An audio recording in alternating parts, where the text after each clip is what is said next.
Did not voluntarily, willingly walk off that property. Why would a man leave behind his glasses, truck, and simply vanish? The question remains on the minds of investigators and family members of James Tidwell Jr. We don't have answers to what happened between point A and point B. The 58-year-old lived in Mount Enterprise in Rusk County, just south of Henderson. He and his wife lived in a cabin they were building. He would travel to Longview several days to work at an electrical company. He did not miss work. He was loyal to his employer. His sister, Lynn Aiken, has been taking notes ever since her brother disappeared. It helps me keep things in chronological order. It also helps me to relieve the stress. According to her and authorities, February 15, 2012 was the last time Tidwell had been seen. He had worked the overnight shift at his job and had left to go home at 5:30 that morning. He reportedly told his employer he would come back later in the afternoon. However, that evening, nothing. Flanders called Jimmy's house and talked to Carol, his wife. She told them that he had been up working on taxes all night. She would not wake him up and refused to do so. According to records, a week went by without Tidwell showing up for work. On February 20th, his employer contacted authorities, asking them to check on him. No one was home. They called again on February 28th. That's when it was discovered something was wrong. Sergeant Robert Steinauer said that they was on Jimmy's property and they suspected he was missing. There were no signs of Jimmy at his house and no indications of foul play. Officers would find Jimmy's car around 5 miles from his house. It had been parked on the side of the road for days, near the intersection of State Highway 315 and FM 95. The car was pulled over off the road, absolutely at a proper parking angle.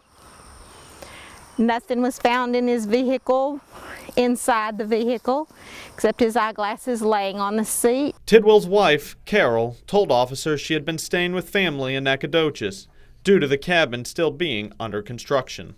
She said she last saw her husband on February 24th, 4 days before he was reported missing. For days, officers searched a 5-mile radius in deep wooded areas, but no signs of Jimmy Tidwell Jr. were ever found. Their report: someone left his car on the side of the road sometime after February 28th. Tidwell, gone.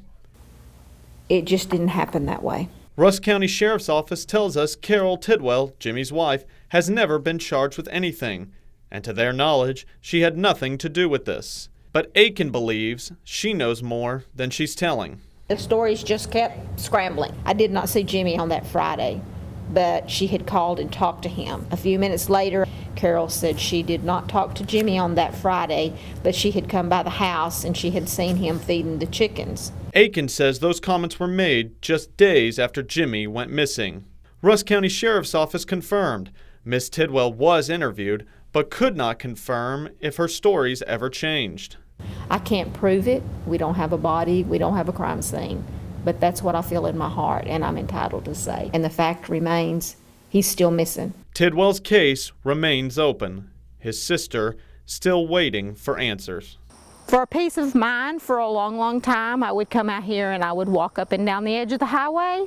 I would look for anything in the ditches I could find. I would call his name, just hoping that I could find something. Where and when? Is the vehicle really parked here? Is the vehicle planted here? Rereading her document of events and holding on to the memories of the man who was always there for her. Jimmy's handwriting on Christmas before he disappeared in February. This will be with me till the day I die.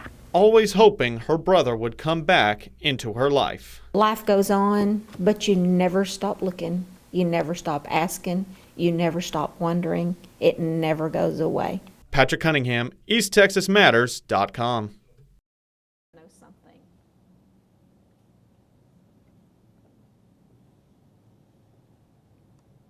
He did not voluntarily, willingly walk off that property and leave all of this work and all of these things that he's done and invested